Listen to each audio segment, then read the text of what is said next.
Una semana más, nuestro espacio de psicología. Una semana en la que vamos a hablar de depresión y lo vamos a hacer, como siempre, con nuestro buen amigo Enric Valls. Bienvenido una semana más al programa. Un placer estar aquí de nuevo, como siempre. Depresión, algo muy manido, algo que está en boca de mucha gente y que es una problemática muy extendida. Pero científicamente, médicamente, ¿qué es una depresión?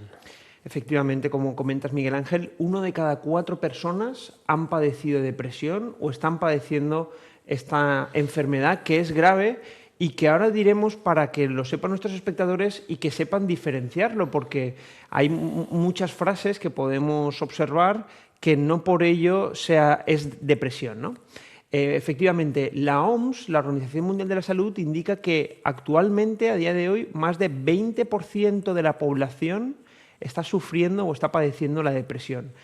Y para que lo entiendan las personas que nos están viendo, la depresión es un trastorno grave afectivo en el que la persona padece o siente muy poca emocionalidad y ve afectada todas las áreas de su persona.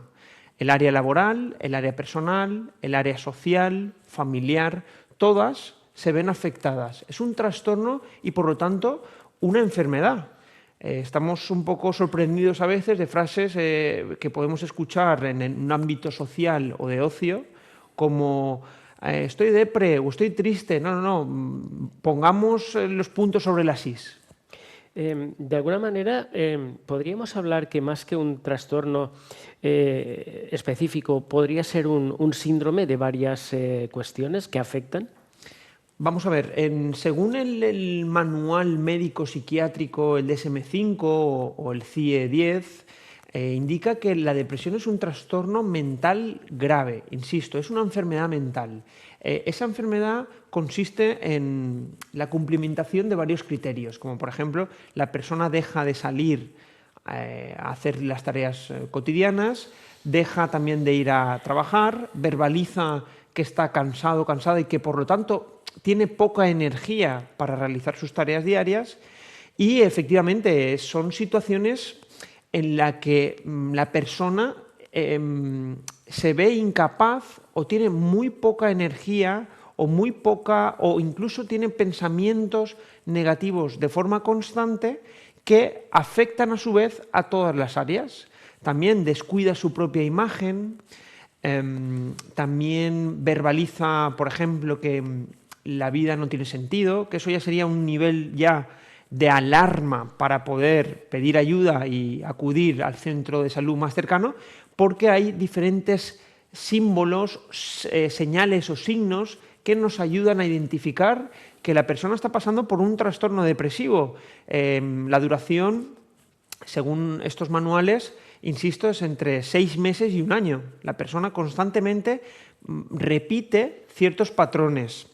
También, cuando una persona se le acerca con la mejor de las intenciones, ve que es como incapaz de poder motivarle o ayudarle para salir de esa espiral o de un pozo. Normalmente los pacientes que sufren este tipo de situaciones refieren que se encuentran en un pozo sin salida, oscuro y sin ningún tipo de luz.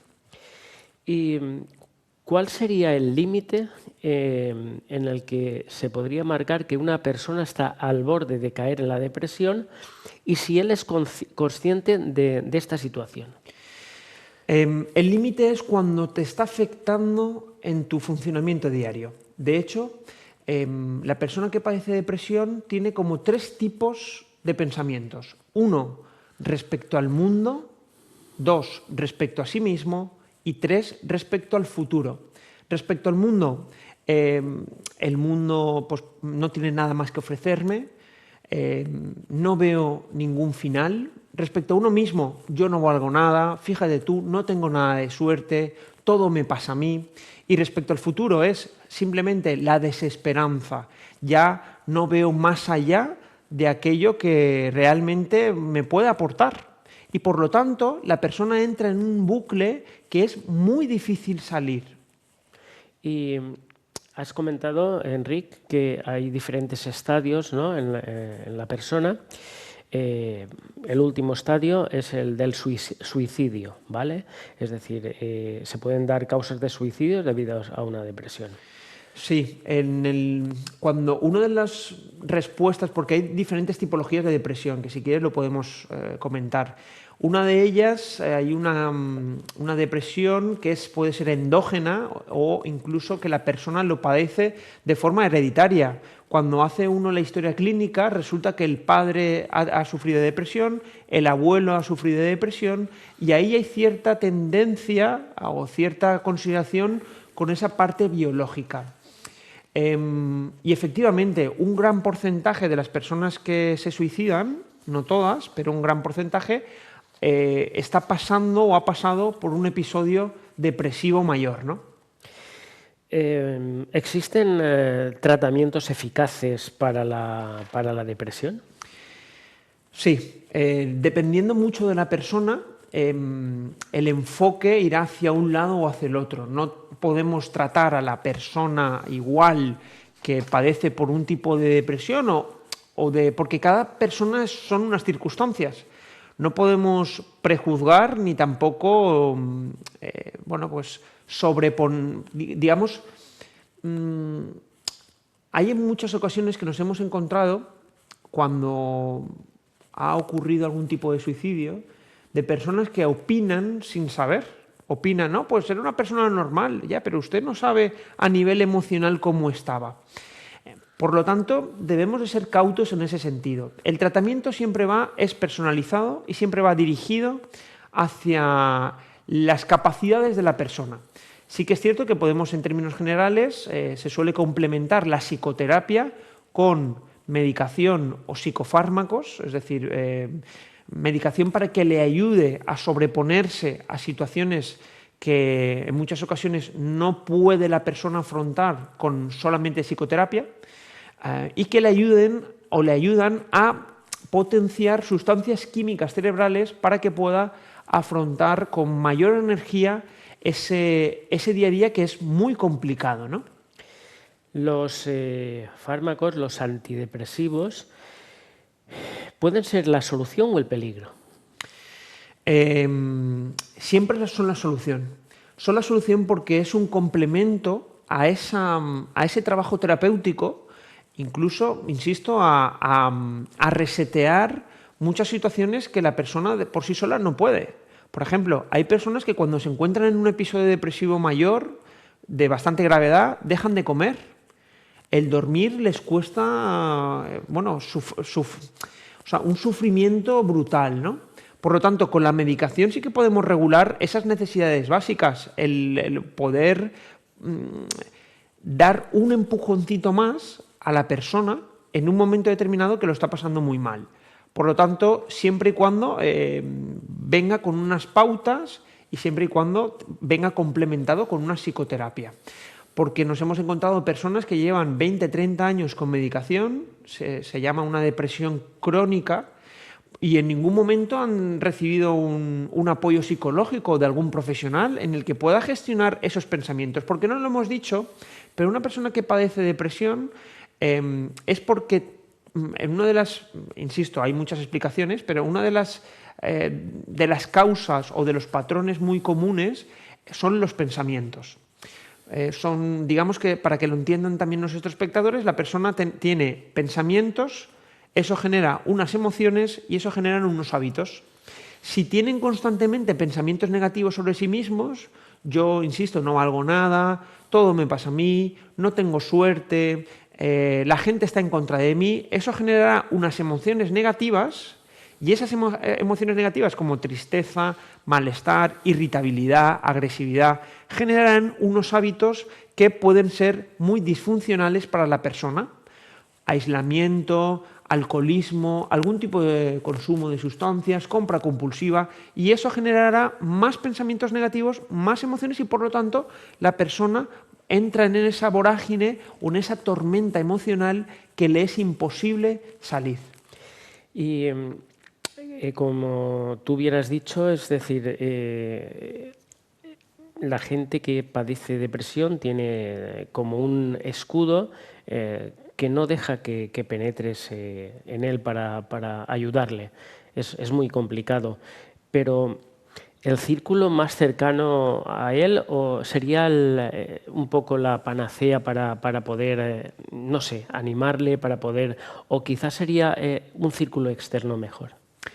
A ver, la depresión implica un trastorno del ánimo en el que la persona entra en una oscuridad y no ve ningún tipo de luz. Efectivamente, hay diferentes tipos de depresión. Está la depresión reactiva, que esto significa cuando la persona ha pasado por un proceso de duelo, personal, familiar o laboral, y se ha visto incapaz de superar esa etapa. Y por lo tanto la persona entra en una depresión que se llama depresión reactiva. Por otro lado tenemos la depresión, que normalmente también solemos ver mucho en consulta, que es la de los 40 años. La crisis de los 40, la crisis de los 50, la crisis de los 60. Normalmente este tipo de episodios se dan cuando la persona en un punto determinado hace una introspección, reflexiona sobre los 10 años anteriores. Pues yo no tengo familia, yo no he sido capaz de criar bien a mi hijo o a mi hija, no tengo el trabajo que yo aspiro y por lo tanto se entra en una depresión que se llama la depresión de la media vida, ¿no? Por otro lado también nos encontramos personas por depresión por el estrés. Están trabajando y en un momento determinado entran simplemente en un episodio que no han sabido canalizar o no han sabido desconectar. El otro día estaba atendiendo a una persona que llevaba 6 años sin ningún tipo de vacaciones. O sea, 6 años trabajando constantemente. Claro, eso llega a un punto en el que aquí aparece un fenómeno, un término que lo acuñan los americanos, que se llama el síndrome del burnout, el síndrome del quemado, que es cuando la persona no ha sabido desconectar del trabajo y se lo lleva a casa. Y eso le afecta en todas las áreas. La motivación, ya no quiere ir a trabajar, lloro constante, pensamientos negativos, ideación suicida, se abandona. ¿Por qué? Porque no ha sabido complementar el trabajo, porque desde aquí siempre hemos repetido, la vida es un conjunto de positividad y negatividad, es una estabilidad. Aquella persona que solamente se fija en lo positivo, que no ve más allá que, que lo bonito y lo maravilloso, está cayendo también en una descoordinación, porque hay aspectos negativos que también se dan y eso no lo podemos negar. No lo podemos evitar. Y precisamente el extremo contrario de personas que solamente se fijan en lo negativo se están olvidando de que hay aspectos positivos. Y lo conectamos también con otro programa que nosotros tuvimos oportunidad de hablar, que es esa autoestima, en el que hay aspectos positivos y aspectos negativos, como en todo. Y bien has dicho que la depresión puede ser genética, porque alguien de la familia la haya padecido, pero evidentemente para llegar al origen en sí de una depresión, podríamos hablar tanto de la parte genética como la parte biológica del mismo cuerpo o quizás la psicosocial, es decir, aspectos de la sociedad que afecten directamente a la persona, al cerebro, y que puedan causar esa depresión. Evidentemente vivimos en una sociedad de estrés continuo, de independencia o, digamos, independencia me refiero a nivel personal, ¿no? Que individualismo, mejor dicho. La persona debe de afrontar la situación por sí mismo. De hecho, una de las causas, esto es algo curioso también, en el suicidio hay un porcentaje de personas que cometen esos actos en el que deciden poner fin a la vida, hay un porcentaje en el que se da en hombres, un alto porcentaje, en hombres más que en mujeres. ¿Por qué? Porque precisamente la sociedad dice que no debemos de expresar, que el llorar es sinónimo de debilidad, que precisamente no hay que pedir ayuda, porque eso es sinónimo también de debilidad y por lo tanto hay que ser fuerte, hay que afrontar los problemas. Y en muchas ocasiones esos problemas, la tendencia del hombre es gestionarlo a través del deporte o a través de más trabajo, porque no se da la oportunidad de conectar con la parte emocional. Precisamente la mujer tiene la tendencia a expresar, a contar, a verbalizar toda esa parte emocional y en muchas ocasiones por eso también, si nos adentramos en la tipología de suicidios, hay diferentes grados de violencia, me refiero. Hay actos más impulsivos, hay sucesos en los que son más traumáticos. La persona decide tirarse a las vías del tren. Dependiendo del género también hay hacia un lado o hacia el otro. Y eso en muchas ocasiones también viene influido por esa actividad de piloto automático, rapidez y ya, ¿no? Esa inmediatez. Y eso puede influir, por supuesto. Y una pregunta que quizás pueda ser dura, pero hay que plantearla.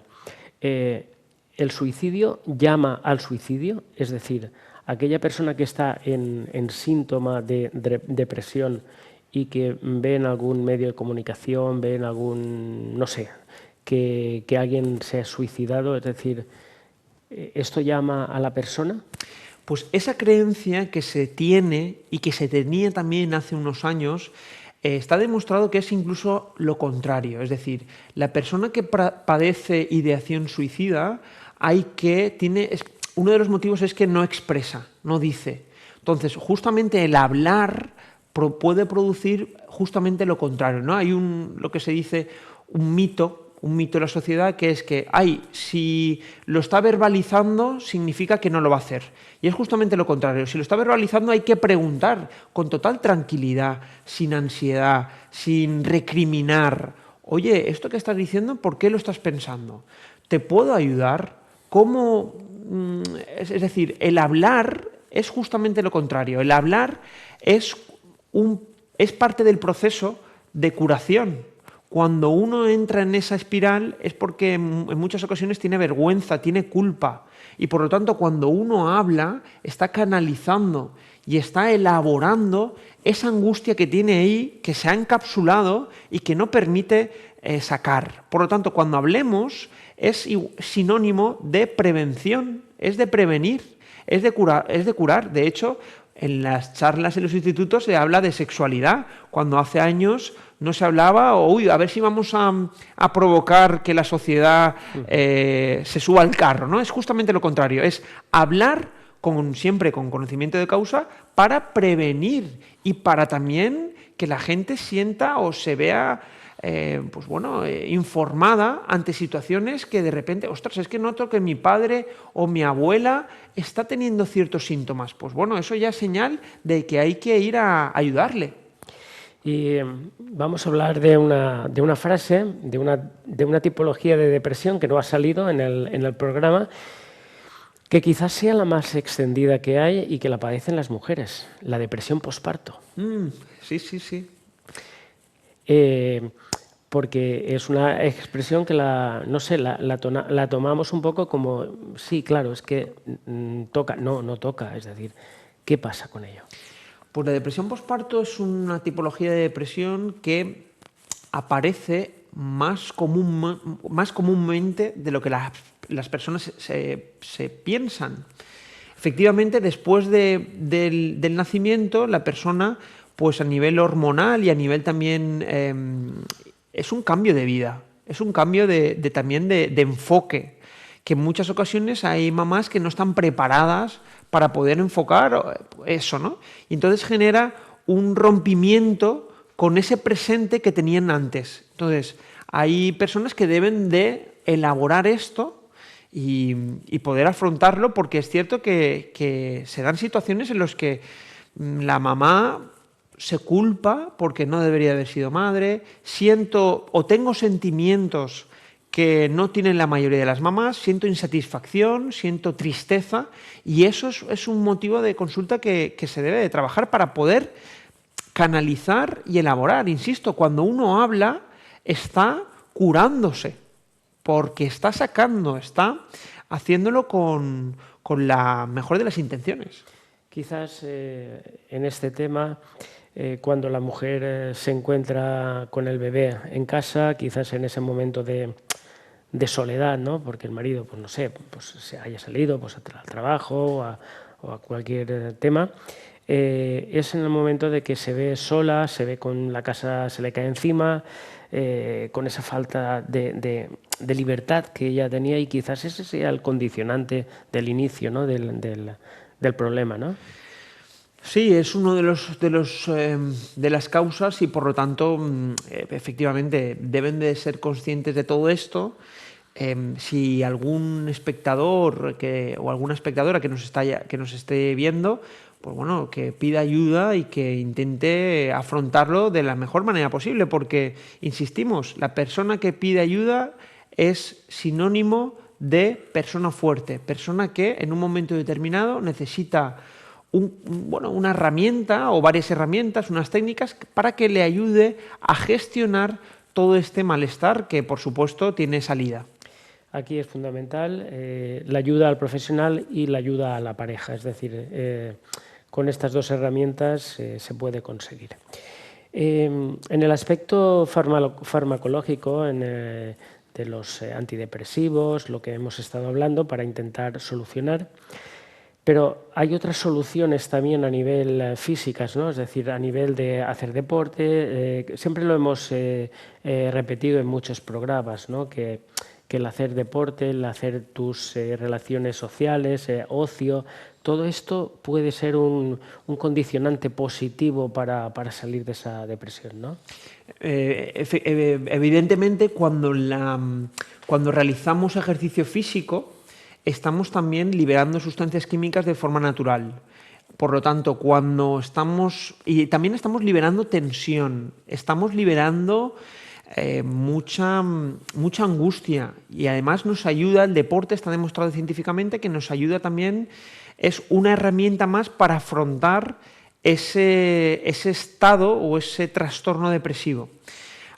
Además también un colchón afectivo, me refiero, el contárselo a las personas más cercanas, el recibir caricias afectivas, el escribir también es un modo para elaborar todo eso que estamos sintiendo de forma muy negativa, ¿no? Y por lo tanto son pautas que están de acceso a las personas porque son fundamentales. Si el día tiene 24 horas, una hora tiene que ser para la persona, mínimo una hora que le puede dedicar a leer, una hora que puede ser para caminar, una hora que puede ser para pintar, para hacer algún tipo de actividad o incluso para quedar con un amigo, con una amiga, con alguien conocido. Es decir, una hora de 24 horas que tiene el día tiene que ser para la persona. Y a través de esa hora, mínimo, bueno, pues canalizar, insisto, esa parte tensional y encontrarse con sí mismo, porque los momentos de soledad son beneficiosos para estar tranquilos. Es que en muchas ocasiones, es que tenemos justamente lo contrario, ¿no? El pensamiento de que si me encuentro solo es igual a desastre. Y no es así, es justamente lo contrario. Me encuentro solo para estar a gusto conmigo mismo, de no depender de nadie, de canalizar, de expresar, de no hacer nada también. Démonos el permiso de no hacer nada. Me comentaba el otro día una persona, es que Enrique, durante las vacaciones no he podido conseguir una rutina o hacer unos hábitos. Y digo, es que es parte también del proceso, el no hacer, el quedarte y mirar la tele durante horas o el estar tumbado, no pasa absolutamente nada. Porque llevamos unas semanas o unos meses con mucha intensidad. Por lo tanto, permitámonos los momentos de desconexión, de soledad, de escribir, de leer, de potenciar aquello que nos hace estar cómodos y a gusto, ¿no? No sé si tienes algo en los apuntes que te has preparado, alguna cosa que no haya salido y que quieras decir respecto a algún tema clínicamente de la gente que tiene, por desgracia, depresión.